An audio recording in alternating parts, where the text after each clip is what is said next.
which means Africa can make anything, can produce anything, but they call my home the poorest place.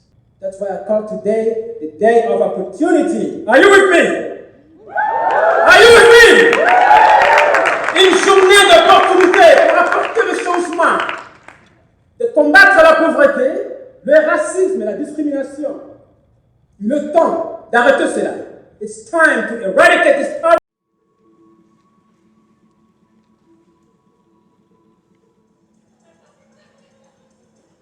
And freeze when you've got your ending shape.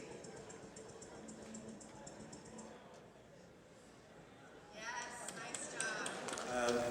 So we're grateful to have two people here today to share their insights on causes of inequality and what it means to have respectful and caring relationships and to partner across differences. Born and raised in the Democratic Republic of Congo, he too is a survivor of the civil wars in Africa. Fred left DRC in 1985 at the age of 20 to pursue university studies in North America. He attended Georgia State University in Atlanta, Georgia, where he obtained a post-baccalaureate degree in business administration with a minor in mathematics. He also attended Mercer University Theological Seminary in Atlanta, Georgia, where he also pursued graduate studies in Christian ministry. Fred also spent 2 years at McMaster University, Graduate School of Divinity in Hamilton.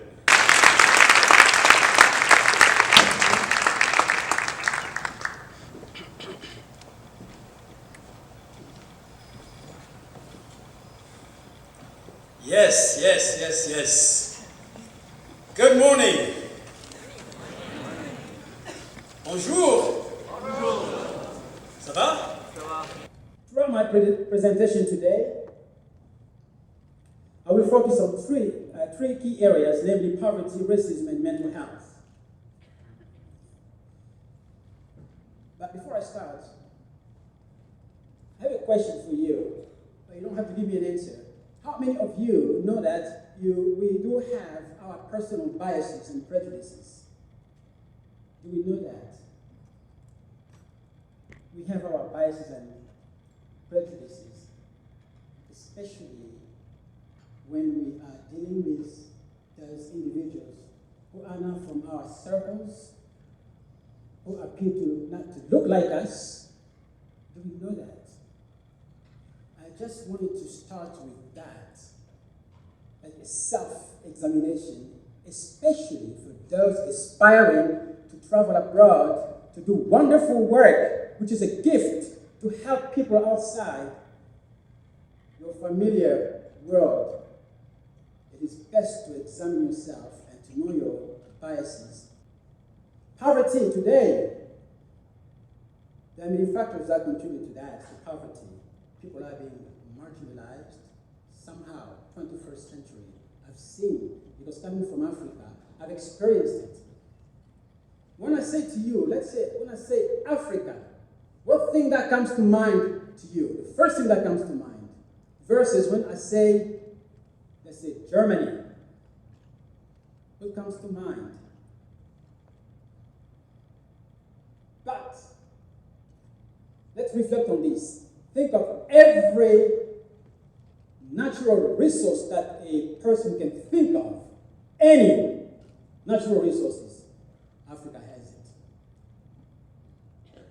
Which means Africa can make anything, can produce anything.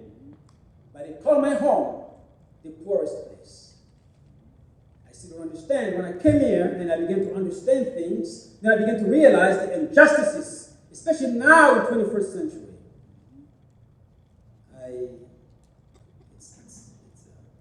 It's sad. Even until today, I'm still marginalized, racialized person. I have to change the way I present myself. I have a daughter who's 5 years of age. She tells me when I go to certain places, Daddy, put on some glasses. Or put your glasses because they'll think you're smart. Wow. Imagine it. Every time I have to impress, to make myself look extra good so that I can be accepted. Every day I face that. That's why I say, do you understand your own biases and prejudices, which makes other individuals feel like they are nothing. What is going on today? I'm saying this because you are the leaders of tomorrow. You have a greater responsibility to make the changes tomorrow. Some of you here may become prime ministers of this country. Some of you may become mayors. You have a responsibility. Remember that. I told him that I aspire to get married one day and to have a bunch of children because I'm African, you know. So, under racism, I am breaking it down into 3 components: education, culture, and healthcare. Under education, that's in the environment that used to treat future missionaries to travel the world, to go to Africa, to preach the gospel of love. There I was, someone from Africa. Next to them, I felt like an outcast. I would say hello at times, no hello back. But they were getting ready to travel abroad, to go and preach, help the people from where I was from. You have a responsibility. There's a lot to be done. That's why I call today the day of opportunity. Are you with me? Are you with me? Une journée d'opportunité pour apporter le changement, de combattre la pauvreté, le racisme et la discrimination. Le temps d'arrêter cela. It's time to eradicate this poverty. It is unnecessary. With the numbers that we have in terms of GDPs we have from the so-called rich countries, something is wrong. Something is definitely wrong. That's a serious problem. And that will lead to poverty. It will affect the economy of this country. And I wish I could go deeper to talk about the same situation in Africa and the causes of this, even in Africa. Now, mental health across Africa is rampant, unbelievable, because the pre-designed civil wars, the pre-designed rebel groups, the killing, the massacring of lives of innocent children, unbelievable. But we have tons of multinational ONGs in Africa. I'm sorry, I wish I could do more, but my time is limited.